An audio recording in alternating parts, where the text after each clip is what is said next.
ओम श्री गुरुवे नमः। ओम शांतिः शांतिः शांतिः। गुरु पूर्णिमा के पावन अवसर पर शास्त्रों के दो मंत्र और इन मंत्रों से गुरु की महिमा का निरूपण।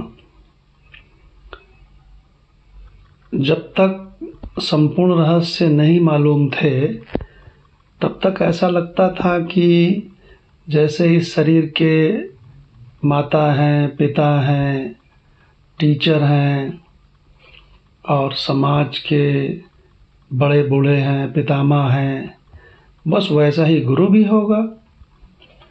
लेकिन जब सनेह 5-7 वर्षों में वेदांत में आने पर इसका रहस्य पता चला कि ये तो सारे रिश्ते नाते आदि संसार के लोग केवल लौकिक शिक्षा देते हैं, ये अलौकिक आत्म स्वरूप को नहीं जानते हैं।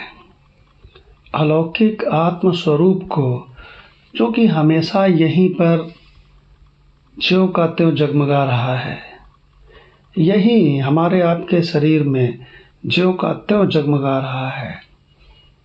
बिना आत्म स्वरूप के न कोई दिल धड़क सकता है, न कोई आंख देख सकती है, न कोई कान सुन सकते हैं, पलक भी झपक नहीं सकती। तो शास्त्रों में 2 मंत्रों में महिमा बताई है सतगुरु की। देखो, गुरु तो सारा संसार है, गुरु तो सारा संसार है। जिससे जो सीखते हो उस मामले में वो आपका गुरु। मम्मी से रोटी बनाना सीख लिया, आटा गूंदना सीख लिया, तो रोटी बनाने के मामले में वो माँ गुरु हो गई। बड़े भाई से कार चलाना सीख लिया तो कार ड्राइविंग के मामले में बड़ा भाई गुरु हो गया। अपने किसी मित्र से स्मार्टफोन चलाना सीख लिया तो स्मार्टफोन के मामले में वो आपका गुरु हो गया, है ना। किसी से साइंस पढ़ ली तो साइंस के मामले में वो आपका गुरु हो गया। तो गुरु तो लाखों हैं, गुरु तो हर पल मिलते हैं, उनसे सबसे सीखते रहो। सब गुरु हैं, सबको प्रणाम करो, सबसे सीखो, बड़ों से सीखो, छोटों से सीखो। लेकिन सतगुरु वो होता है जो हमारा अलौकिक सत्य स्वरूप, यानी कि यहीं पर विराजमान न मरने वाला आत्म स्वरूप जो है, शांति स्वरूप जो है, जो परमात्मा स्वरूप है, उसको पहचानवा दे, उसको अनुभव करा दे, उसको बोलते हैं सतगुरु। तो इसमें शास्त्रों में 2 मंत्र आए हैं। दृष्टान्तो नैव दृष्टः त्रिभुवन जठरे सद्गुरोर् ज्ञान धातुः स्पर्शः चेत्तत्र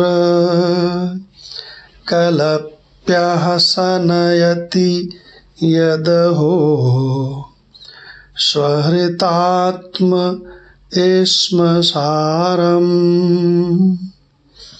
और दूसरा मंत्र है न स्पर्शत्वं तथापि श्रितचर गुणयुगे सद्गुरुः स्वीय शिष्ये।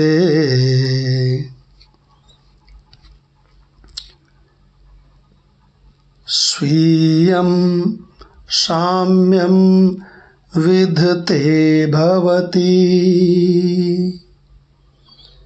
निरुपमस्ते वा लौकिको अपि। इस प्रकार से 2 मंत्र हैं जिनका अर्थ ये है कि देखो, ये तीनों लोकों में, स्वर्ग, पृथ्वी, पाताल, एक ये वाला लोक, एक इसके ऊपर वाला, एक इसके नीचे वाला, इन तीनों लोकों में जो आत्म स्वरूप को पहचानवाता है ना, यानी तत्व ज्ञान देता है, वो ऐसे गुरु के लिए कोई भी कंपैरिजन नहीं है, न माता से, न पिता से, न टीचर से, न पुरोहित से, न समाज में किसी से। उसकी कोई उपमा नहीं है। अगर गुरु को पारसमणि मानते हो तो वो भी एग्जाम्पल बौना पड़ गया, वो एग्जाम्पल ठीक नहीं है, क्योंकि पारसमणि लोहे को ही तो सोना बनाता है। भला लकड़ी को सोना बना दे? नहीं बना सकता। भला ये एल्युमिनियम को सोना बना दे? नहीं बना सकता। वो तो एक विशेष है जिसको वो सोना बनाता है। लेकिन पारसमणि चाहे जितनी कोशिश करे, किसी दूसरे मेटल को पारस नहीं बना सकता। विश्व के किसी दूसरे भी मेटल को, किसी भी दूसरे मेटल को पारस नहीं बना सकता। लेकिन ये सतगुरु कैसा है,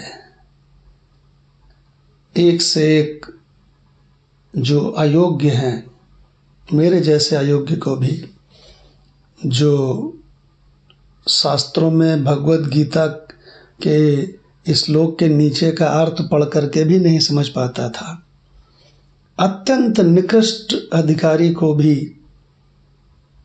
वो अपने जैसा बोधवान बना देता है।